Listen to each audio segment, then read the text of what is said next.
When you ask, when was the Beis HaMikdash destroyed? The answer, of course, is the 9th of Av. That's when it was destroyed. That's when we commemorate the destruction of the Beis HaMikdash.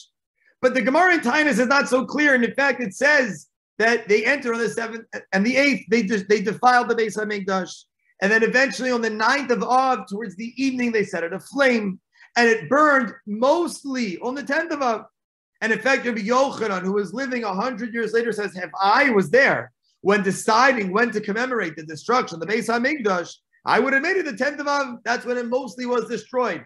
So why do we do it on the 9th of Av if that's not when the most of the Beis HaMikdash burnt?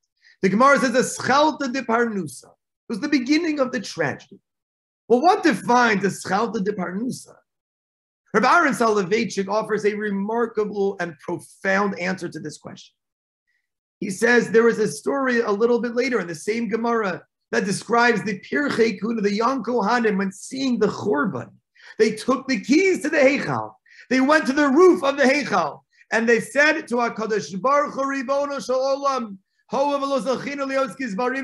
we have not been trustworthy, we have not been loyal, devoted, committed servants of you. Take these. Take the keys, V'zarkim, Klape Mala, throw them. They threw them towards Shemayim. And some image takes them to Kiblasa Mehem. They throw them up, but the Kohanim jump into the fire. And Rabbi Aaron says, how is this a Eschalta de Parnusa? How is this the beginning of the end, the beginning of tragedy, worse than the actual burning of the building? And he explains the following. This moment when they were Zarkim Klape Mala, this represented the absence of hope. No more Emunah, no more responsibility. There's nothing else that we can do. And when that happens, that's Churban. That giving of hope, that inability to try and work through and have Emunah and grow once again, that is Churban.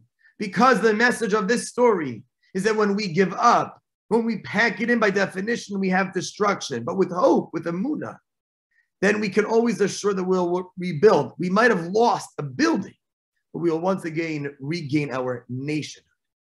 When we give up, we lose everything. And as we've seen so many times in our history, it's people that have grown and have fought through tragedy to somehow come out even stronger, somehow come out even more fervent in their commitment to the growth of our community, to the growth of the Jewish people, to their own personal religious lives.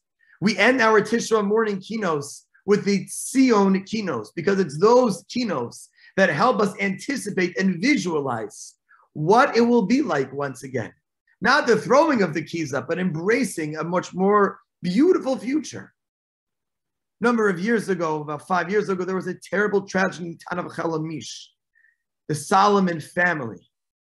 The Solomon family were brutally murdered on a Friday night after celebrating a Shalom Zarcha, Yosef, Solomon, Chai, and Elad.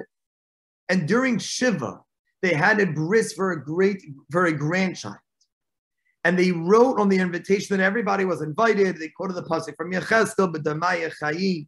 And in the interview afterwards, they explained that as tragic as what had happened to their families, they will, anachnu lo nipol, said the wife of Elad, we will fight on. We will never fall. We will never throw up the keys. We will never give up.